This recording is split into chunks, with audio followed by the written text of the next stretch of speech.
मैं आपको फिर से एक चीज बताना चाहता हूं।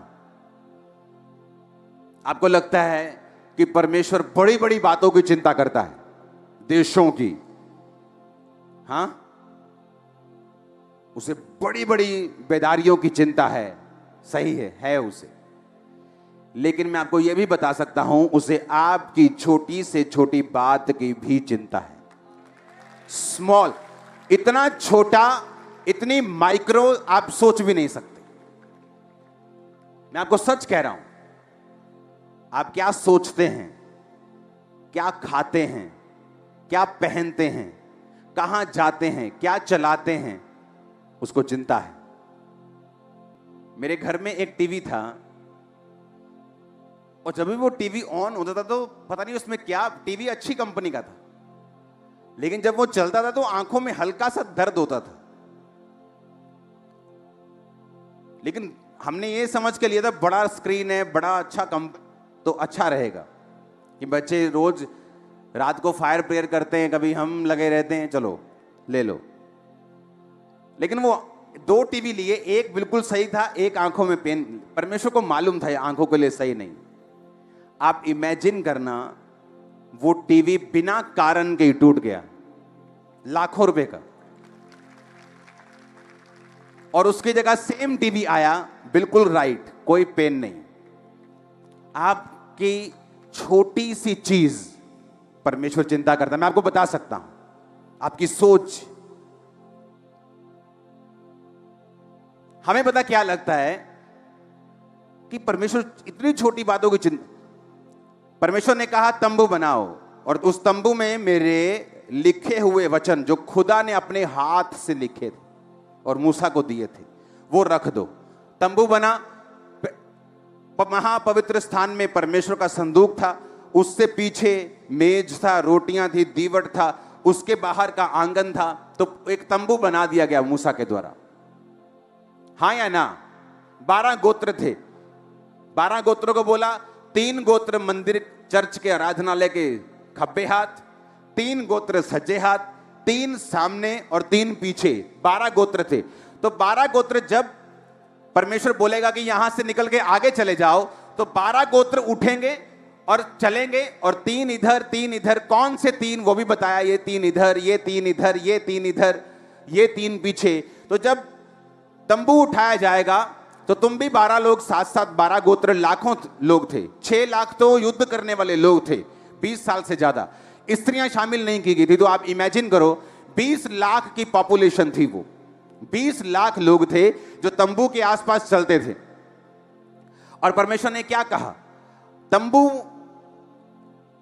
में जो लोग होंगे, तंबू का जो सेवा करेंगे, वो लेवी लोग, वो उसमें शामिल नहीं थे। तो जैसे ही परमेश्वर बोलता था कि तंबू उठा के चलो आगे, तो कुछ उसके दीवट को उठाते थे, कुछ की ड्यूटी लगी थी पवित्र स्थान को उठाना, कुछ की ड्यूटी पर्दे उठाना, बांस जो भी था उनके पास उठाते थे, वो चलते थे। लेवी बीच में, 12 लोग साइड पे चलते थे। समझ आई कि नहीं आई? अपने हाथों को उठा के बोलो, परमेश्वर जो कुछ अब मैं समझूं वो 100 गुना फलों को लेके आए। मांगो अपने हाथों को उठा के पहले। मैं आपको फिर से एक चीज बताना चाहता हूं। आपको लगता है कि परमेश्वर बड़ी बड़ी बातों की चिंता करता है, देशों की। हां, उसे बड़ी बड़ी बेदारियों की चिंता है, सही है उसे। लेकिन मैं आपको यह भी बता सकता हूं, उसे आपकी छोटी से छोटी बात की भी चिंता है। स्मॉल, इतना छोटा, इतनी माइक्रो आप सोच भी नहीं सकते। मैं आपको सच कह रहा हूं, आप क्या सोचते हैं, क्या खाते हैं, क्या पहनते हैं, कहां जाते हैं, क्या चलाते हैं, उसको चिंता है। मेरे घर में एक टीवी था, और जब भी वो टीवी ऑन होता था तो पता नहीं उसमें क्या, टीवी अच्छी कंपनी का था, लेकिन जब वो चलता था तो आंखों में हल्का सा दर्द होता था। लेकिन हमने ये समझ के लिया था बड़ा स्क्रीन है, बड़ा अच्छा तो अच्छा रहेगा, कि बच्चे रोज रात को फायर प्रेयर करते हैं, कभी हम लगे रहते हैं, चलो ले लो। लेकिन वो दो टीवी लिए, एक बिल्कुल सही था, एक आंखों में पेन। परमेश्वर को मालूम था ये आंखों के लिए सही नहीं। आप इमेजिन करना, वो टीवी बिना कारण के ही टूट गया, लाखों रुपए का, और उसकी जगह सेम टीवी आया बिल्कुल राइट, कोई पेन नहीं। आपकी छोटी सी चीज परमेश्वर चिंता करता है। मैं आपको बता सकता हूं, आपकी सोच। हमें पता क्या लगता है कि परमेश्वर इतनी छोटी बातों की चिंता। परमेश्वर ने कहा तंबू बनाओ, और उस तंबू में मेरे लिखे हुए वचन जो खुदा ने अपने हाथ से लिखे थे और मूसा को दिए थे वो रख दो। तंबू बना, महापवित्र स्थान में परमेश्वर का संदूक था, उससे पीछे मेज था, रोटियां थी, दीवट था, उसके बाहर का आंगन था। तो एक तंबू बना दिया गया मूसा के द्वारा। हाँ या ना? 12 गोत्र थे। 12 गोत्रों को बोला, 3 गोत्र मंदिर चर्च के आराधनालय के खब्बे हाथ, 3 गोत्र सज्जे हाथ, 3 सामने और 3 पीछे। 12 गोत्र थे। तो 12 गोत्र जब परमेश्वर बोलेगा कि यहां से निकल के आगे चले जाओ, तो 12 गोत्र उठेंगे और चलेंगे, और 3 इधर 3 इधर। कौन से 3 वो भी बताया, ये 3 इधर, ये 3 इधर, ये 3 इधर, ये 3 पीछे। तो जब तंबू उठाया जाएगा तो तुम भी 12 लोग साथ साथ, 12 गोत्र, लाखों लोग थे। 6 लाख तो युद्ध करने वाले लोग थे, 20 साल से ज्यादा। स्त्रियां शामिल नहीं की गई थी। तो आप इमेजिन करो, 20 लाख की पॉपुलेशन थी वो। 20 लाख लोग थे जो तंबू के आसपास चलते थे। और परमेश्वर ने क्या कहा, तंबू में जो लोग होंगे, तंबू का जो सेवा करेंगे वो लेवी लोग, वो उसमें शामिल नहीं थे। तो जैसे ही परमेश्वर बोलता था कि तंबू उठा के चलो आगे, तो कुछ उसके दीवट को उठाते थे, कुछ की ड्यूटी लगी थी पवित्र स्थान को उठाना, कुछ की ड्यूटी पर्दे उठाना, बांस जो भी था उनके पास उठाते थे, वो चलते थे। लेवी बीच में, 12 लोग साइड पे चलते थे। समझ आई कि नहीं आई? अपने हाथों को उठा के बोलो, परमेश्वर जो कुछ अब मैं समझूं वो 100 गुना फलों को लेके आए। मांगो अपने हाथों को उठा के पहले। प्रभु यीशु मसीह के सामर्थ्य नाम में हम मांगते हैं। अब ध्यान से समझना, 12 गोत्र थे। बोलो कितने? परमेश्वर ने कहा जब मैं इन 12 गोत्रों को इज़राइल को मिस्र से छुड़ा कर लेके आया था, तो कैसे छुड़ा के लेके आया था? लास्ट चमत्कार परमेश्वर ने क्या किया था मिस्र में? बोलो, लास्ट मिरेकल क्या था? पहलोठे मार दिए थे। हां, तारीफ करो जोर से। उनके पहलोठे यानी बड़े बच्चे, जो सबसे बड़े फैमिली का था, वो सब मार दिए थे। फिरौन के भी, फिरौन की प्रजा के भी। और वो डर गए और उन्होंने कहा इजराइलियों का खुदा सच्चा है, इन्हें छोड़ दो, सताओ मत। एक ही रात में मूसा, उसके साथ इजराइल की सारी कौम निकल गई। समझ आई कि नहीं? फिर उन्होंने तंबू बना लिया जहां पर परमेश्वर का वो भवन और परमेश्वर का जो संदूक था लिखा हुआ वो रखते थे। अब परमेश्वर ने क्या कहा, लेवी, जो सेवा करने वाले लेवी थे, जो भवन की सेवा करते थे, उसको उठाते थे, साफ करते थे, उठाकर लेके जाते थे, अंदर याजक के अधीन रहते थे। परमेश्वर ने कहा ये गोत्रों में नहीं गिने जाएंगे। 12 गोत्र थे, लेवी निकल गए, कितने रह गए? 11। परमेश्वर ने कहा यूसुफ भी गोत्रों में नहीं गिना जाएगा, बल्कि यूसुफ के दोनों बेटे वो गोत्रों में गिने जाएंगे। यूसुफ निकल गया, कितने रह गए? 10। यूसुफ के 2 बच्चे एप्रेम और मनश्शे ऐड हो गए, कितने हो गए? 12 के 12 हो गए। अब 12 गोत्र, बीच में लेवी। मान लो ये तंबू है, हां, ये स्टेज लगा लो, सिर्फ तंबू है। परमेश्वर ने कहा लेवी लोग तंबू के आसपास रहेंगे। 3 गोत्र इधर, 3 इधर, 3 उधर, 3 पीछे रहेंगे। लेवी लोग तंबू के पास रहेंगे। परमेश्वर ने कहा मैं जो पहलोठों को मारकर तुम्हें छुड़ा ले आया था, तुम्हारे सारे पहलोठे, बड़े बच्चे मेरे होंगे। लेकिन परमेश्वर कुर्बानी नहीं लेता आदमियों की, यह हमें मालूम था। तो परमेश्वर ने क्या किया, लेवियों को गोत्रों से अलग कर दिया। और परमेश्वर ने कहा लेवियों के जितने पुरुष होंगे वो तुम्हारे पहलोठों के बदले मैंने सेवा के लिए ले लिए। आप मेरी बात समझ गए कि नहीं? हां, तो लेवियों के जितने बेटे थे, परमेश्वर ने कहा तुम लाखों लोगों के पहलोठों के बदले मैं लेवियों के बेटे ले लेता हूं। समझ आई कि नहीं आई? मैं हैरान हो गया बाइबल पढ़ के। जब हम गिनती की पुस्तक 3 उसका 39 से 43 आयत पढ़ते हैं, यहोवा की इस आज्ञा को पाकर 1 महीने या उससे अधिक आयु वाले जितने लेवीय पुरुषों को मूसा और हारून ने उनके कुलों को अनुसार गिना, वो 22,000 थे। परमेश्वर का वचन कहता है लेवियों, जो लेवी जो तंबू के आसपास रहते थे, उनके जब बेटों को गिना, वो कितने थे? कितने थे? 22,000। फिर यहोवा ने मूसा से कहा इस्राएलियों के जितने पहलोठों पुरुषों की आयु 1 महीने या अधिक है, उन सबों के नाम ले ले। अब परमेश्वर कहता लेवी गिन लिए ना, अब सारे इजरायली, 3 गोत्र इधर के, 3 उधर, 3 इधर, 3 पीछे के, सारे इजरायलियों के जितने पहलोठे बच्चे हैं उनकी गिनती भी ले ले। जब उनकी गिनती ली गई तो 43 आयत में लिखा सब पहलोठे पुरुष जिनकी आयु 1 महीने या उसके अधिक की थी, जो इजराइल में थे, उनकी गिनती भी 22,273 निकली। ये कैसे हो सकता है? इसका मतलब देखो, लाखों लोग थे वो, लाखों। अब मेरी बात को ध्यान से समझना, लाखों लोग हैं जो तंबू के आसपास डेरा डाल के बैठे हैं, और परमेश्वर कहता है ये सारे इनके पहलोठे बड़े बच्चे मैं उनके बदले में लेवियों के मेल को, बच्चों को, उनके लड़कों को ले लेता हूं। जब उनके पहलोठे गिने गए 22,000, इनके लड़के गिने गए लेवियों के 22,000। कैसे हुआ? इतने लाखों की पॉपुलेशन, उन्हें लगता है आहा हा मेरे भाई की शादी हो गई, आहा हा मेरे भाई का बच्चा हो गया। परमेश्वर कर रहा था। किसी का नहीं हुआ, परमेश्वर कर रहा था।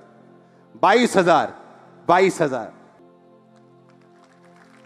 सोचो, वो इतने माइक्रो मैनेजमेंट कर रहा है कि वो पॉपुलेशन को भी कंट्रोल कर रहा है, और तुम्हें लगता है मेरी शादी हो गई इसलिए बच्चा हो रहा है। वो कहते तुम्हारे सारे पहलोठे मेरे, लेवियो अपने मेल बच्चों को गिनो, कितने? 22,000। तुम्हारे पहलोठे कितने? 22,000। मैं जिंदा खुदा हूं, उसने कहा। मैं जानता हूं एक एक चीज जो तुम्हारी लाइफ में हो रही है। इमेजिन करो, तुम्हें क्या लगता है तुम्हारी जिंदगी में जो हो रहा है परमेश्वर को मालूम नहीं? कौन सी सोच तुम्हें तंग कर रही, क्या उसे मालूम नहीं? कौन सी चिंता तुम्हें सता रही, क्या उसे मालूम नहीं? कौन सी बॉडी का पार्ट तुम्हारी हीलिंग को चाहिए, क्या उसे मालूम नहीं? क्या तुम्हें तुम्हारी लाइफ में परमेश्वर चाहता है? तुम्हें यह देखना है वचनों के जरिए से। वो ऐसा परमेश्वर है जो लाखों में भी एक एक गिनती को, एक एक बच्चे को कंट्रोल किया हुआ उस ऐसा परमेश्वर। देखो, लाखों लोग बैठे हैं, लाखों गोत्र, 3 में भी लाखों के हिसाब से, इधर लाखों, इधर लाखों, इधर लाखों, उधर लाखों, और इधर भी 22,000 निकले सबके, और इधर भी 22,000। और हमें लगता है कि परमेश्वर के पास यह कंट्रोल नहीं है कि मेरा वीजा आएगा कि नहीं। यह परमेश्वर की गलती थोड़ी, उसको क्या कंट्रोल है? हमें लगता है वो मेरे सिर दर्द को कैसे कंट्रोल कर सकता है? मेरा बेटा तो बिगड़ गया है, बेटी बिगड़ गई, वो तो कैसे कंट्रोल हो सकते हैं? वो कहता है मैं तो लाखों को कंट्रोल कर रहा हूं, तुम्हें क्यों नहीं कर सकता? वो तो एक एक गिनती का हिसाब रख रहे हैं, तुम्हारा हिसाब क्यों नहीं रखेगा? इमेजिन करो आप। सब शुरुआत करते हैं मसीह में। हां, बाइबल कहती है, याकूब कहता मैं मरने वाला हूं, आ जाओ अपने अपने हिसाब किताब लेके तुम्हें आशीष दूं। यूसुफ भी चला अपने 2 बच्चों को लेके। याकूब के पास पहुंचकर उसने देखा अपने बाप के पास गया और अपने बड़े बेटे को अपने अपने लेफ्ट साइड कर लिया कि जब उसका बाप प्रार्थना करे तो सज्जा हाथ उस पे आए। थोड़ा बुजुर्ग बंदा चाहिए।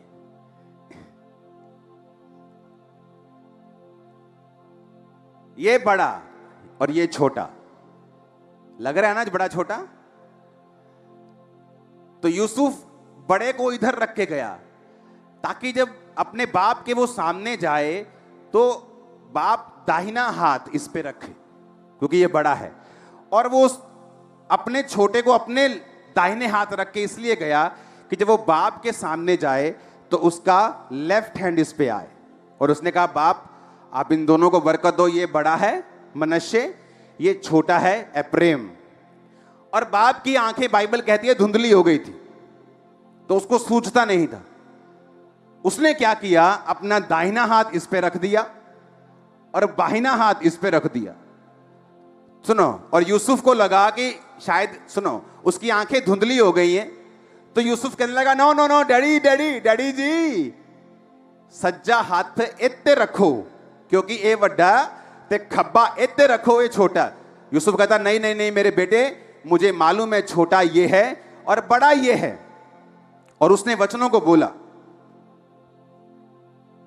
उत्पत्ति 48 उसकी 13 से 20, 19 आयत में पढ़ता हूं। पिता ने कहा, नहीं सुन है मेरे पुत्र, मैं इस बात को भली भांति जानता हूं, यद्यपि इससे भी मनुष्यों की एक मंडली उत्पन्न होगी और वो भी महान हो जाएगा, तो भी छोटा भाई इससे अधिक महान हो जाएगा और उसके वंश से बहुत सी जातियां निकलेगी। उसने क्या कहा? उसने कहा, बेटा नहीं, ऐसा नहीं है, ये खुदा की मर्जी है कि छोटा बड़े से भी अधिक महान हो जाएगा। उसने वचनों को रिलीज किया, इन्होंने आमीन बोला। उसके बाद याकूब खुदा के पास था, वो दोनों बच्चे बड़े होते गए और देखो असर क्या हुआ।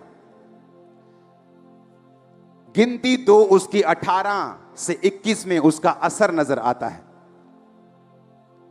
जो गोत्र मैंने आपको बताए थे, जब गोत्रों की गिनती हो रही थी कि तुम खब्बे रहोगे, तुम पश्चिम में, तुम उत्तर में, तुम दक्षिण में, तुम पूर्व में रहोगे, तो गोत्र गिने जा रहे थे कि गिनना भी है कि कितने बंदे हैं एक गोत्र में। पश्चिम की ओर एप्रेम की छावनी के झंडे के लोग अपने दल के अनुसार रहेंगे। उनका प्रधान अमीहूद का पुत्र अली शामा होगा।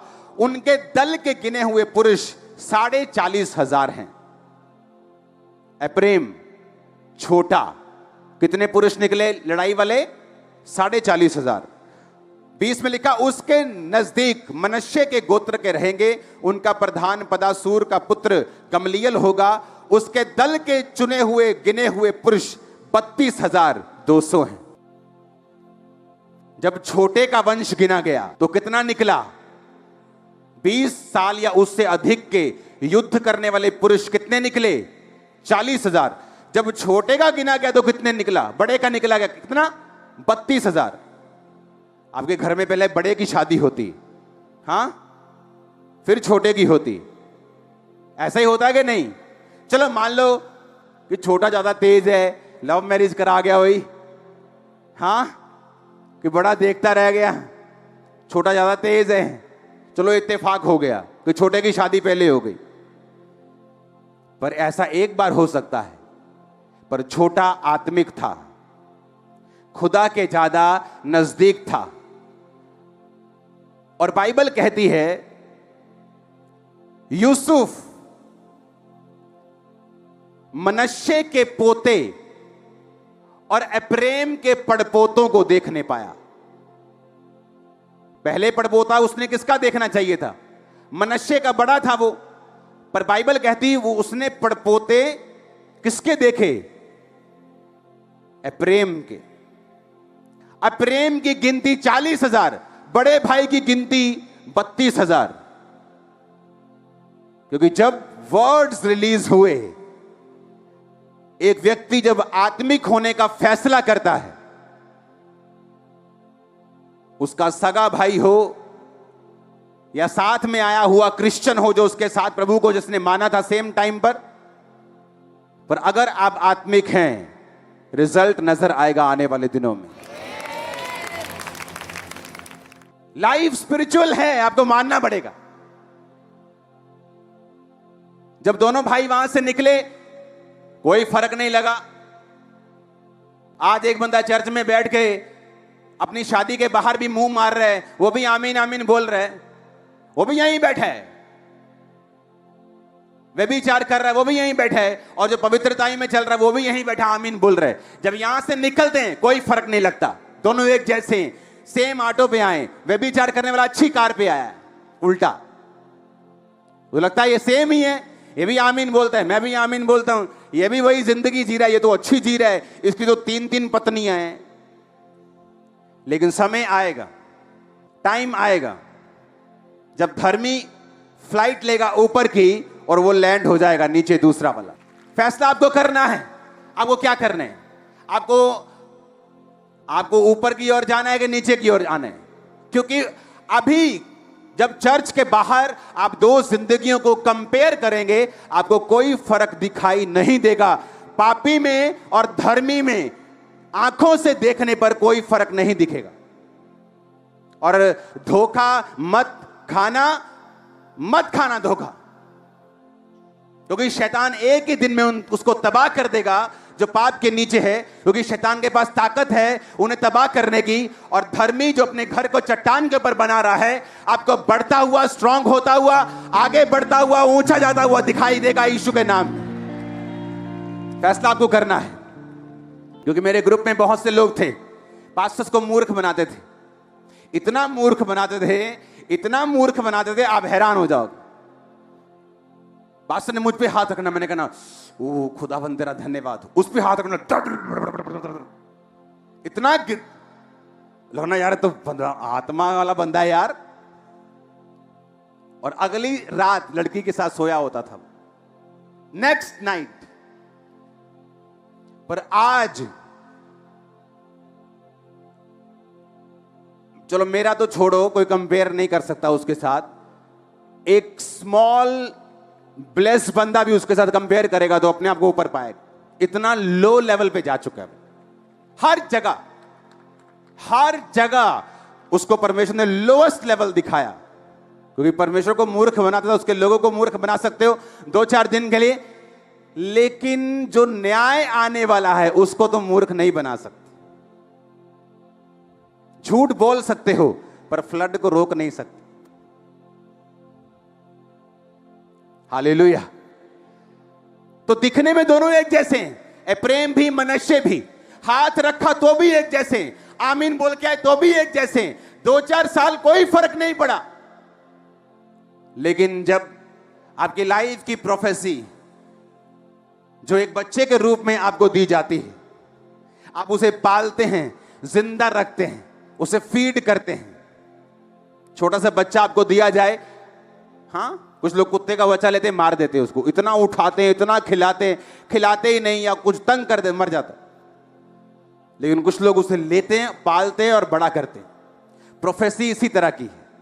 आप उसे बच्चे की तरह लेते हैं, खिलाते हैं, उसकी रक्षा करते हैं कि प्रभु ने कहा है मेरे सिर के ऊपर, ये प्रोफेटिक वर्ड है, मुझे व्यभिचार में नहीं जाना है, चोरी नहीं करनी, डाका नहीं मारना है, गलत काम नहीं करना है, शराब नहीं पीनी, नशा नहीं करना है। मैं अपनी प्रोफेसी को बड़ा करूंगा। और जब वो बड़ी होकर बोलने लगेगी तो दुनिया सुनेगी आपको इन जीसस ने। जब तक वो बड़ी होने के योग्य नहीं है, तब तक लोगों को लगता है क्या फर्क है तुझ में और मुझ में, चला ऐश करते हैं, क्या फर्क है तुझ में और मुझ में, चला एक बड़ी अच्छी शैंपेन आई है बड़ी महंगी वाली, उसे पी के आते हैं, चला पार्टी करते हैं। क्योंकि अभी आपकी प्रोफेसी छोटी है, बोल नहीं सकती, लेकिन उसको जिंदा रखो। क्योंकि एक बच्चा जब छोटा होता है, अगर आप उसे पालेंगे वो बड़ा होगा, और बड़ा होगा तो बोलेगा भी और काम भी करेगा। प्रोफेटिक वर्ड जो आप पे रिलीज किया जाते हैं काम करते हैं, लेकिन बाइबल कहती भविष्यवाणियों को तुच्छ मत समझो, उनको पालो, उनके विषय में काम करो, उनके अनुसार अच्छी लड़ाई को लड़ो। हालेलुया। एक विश्वासी को मालूम होता है खुदा की बड़ी योजना है, लेकिन उसे मालूम है कि वो कमियां उसकी लाइफ से दूर होनी चाहिए। हालेलुया। परमेश्वर ने कहा अब्राहम तेरे पास पैसा भी है, बरकतें भी हैं, लेकिन एक आशीष जो तू चाहता है, मेजर वाली, बड़ी वाली, जो बड़ी स्ट्रांग है, जो सारा सिनेरियो चेंज कर दे। लोग गवाही देते होंगे उसके घर में, वाह भैया अब्राहम तो बड़ा कमाल का हो गया, किथे हले होया थोड़ी है कुछ, पैसे ही है, बरकत ही है। अब्राहम चाहता कि वो वाली बरकत जरूर मिले मुझे, वही मुंह बंद करेगी। और परमेश्वर कहता अगर मुंह बंद करने वाली बरकत चाहिए तो तुझे सिद्ध होना पड़े, परफेक्ट होना पड़े। और जब परमेश्वर आपको बोलता है मेरी बेटी परफेक्ट होना है, सिद्ध होना है, तो तुम्हें मालूम है परमेश्वर किसके बारे में बात कर रहा है। तुम्हें मालूम है तुम टीवी देखती हो ज्यादा, तुम्हें मालूम है तुम प्रेयर नहीं करती हो, तुम्हें मालूम है फोन की एडिक्शन हो गई है तुमको, तुम्हें मालूम है तुम चुगलियां करती हो, तुम्हें मालूम है कौन सी कमी है तुम्हारे अंदर, और तुम्हें मालूम है जब परमेश्वर कहता है मेरी बेटी सिद्ध हो जा, तुम्हें पता है कौन सी कमी दूर करनी।